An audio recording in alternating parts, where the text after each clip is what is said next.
नमस्कार. उल्हास नव भारत साक्षरता कार्यक्रमांतर्गत आपण पायाभूत साक्षरता व संख्याज्ञान मूल्यमापन चाचणी 9 साक्षरांची घेत आहोत. तर आजच्या व्हिडिओमध्ये आपण 9 साक्षरांचा बैठक क्रमांक म्हणजेच परीक्षा क्रमांक कशा प्रकारे लिहायचा आहे, तसेच परीक्षा केंद्र क्रमांक कशा प्रकारे लिहायचा असतो याविषयीची संपूर्ण माहिती पाहणार आहात. तत्पूर्वी आपण जर आपली शाळा या यूट्यूब चॅनलवर नवीन असतील तर सर्वप्रथम या यूट्यूब चॅनलला सबस्क्राईब करायला विसरू नका. चला तर सुरुवात करूया आजच्या व्हिडिओला.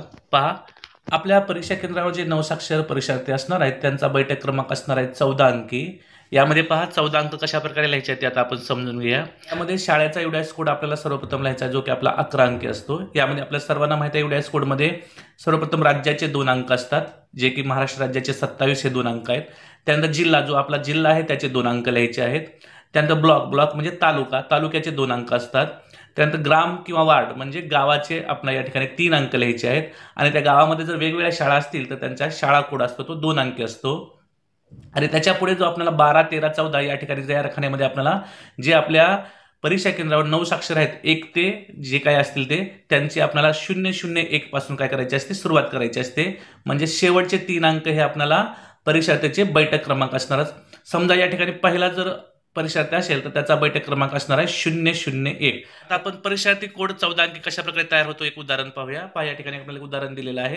पहा युडायस कोड जर शाळेचा 27 25 05 04 701 असेल तर परीक्षार्थीचा क्रमांक होणार आहे 27 25 05 047 01 आणि पहिला जो परीक्षार्थी असणार आहे त्याचा क्रमांक असणार आहे 001. असे आपण 1 ते 999 पर्यंत परीक्षार्थीचे क्रमांक लिहू शकतो. एका केंद्रावर 1 ते 999 परीक्षार्थी असणार आहेत. त्यानंतर आपण पहा परीक्षा केंद्र क्रमांक कशा प्रकारे लिहायचा आहे. त्यानंतर पहा आपण जर पाहिलं तर या ठिकाणी आपल्याला एक पहिला जो परीक्षार्थी असणार आहे त्याचा आपल्याला या ठिकाणी बैठक क्रमांक लिहून दाखवलेला आहे 27 25 05 04 701. हा युडायस कोड आहे आणि पहिला परीक्षार्थी असणार आहे त्याचा क्रमांक असणार आहे 001. त्यानंतर परीक्षा केंद्र क्रमांक कसा असतो ते आता आपण समजून घेऊया. परीक्षा केंद्र क्रमांक हा आपला 9 अंकी असणार आहे. यामध्ये सगळ्यात सोपं लक्षात ठेवायचं पहिले जे 2 राज्याचे अंक असणार आहेत ते आपल्याला काढून टाकायचे आहेत आणि जिल्ह्यापासून ते स्कूल कोड म्हणजे 25 05 047 01 इथपर्यंत हे 9 जे अंक असणार आहेत ते असणार आहे आपला परीक्षा केंद्र क्रमांक. आता या ठिकाणी एक उदाहरण दिले पहा पुणे जिल्ह्याचं. तर पुणे जिल्ह्याचा कोड असणार आहे 25. त्यानंतर हवेली तालुका त्याचा कोड आहे 05.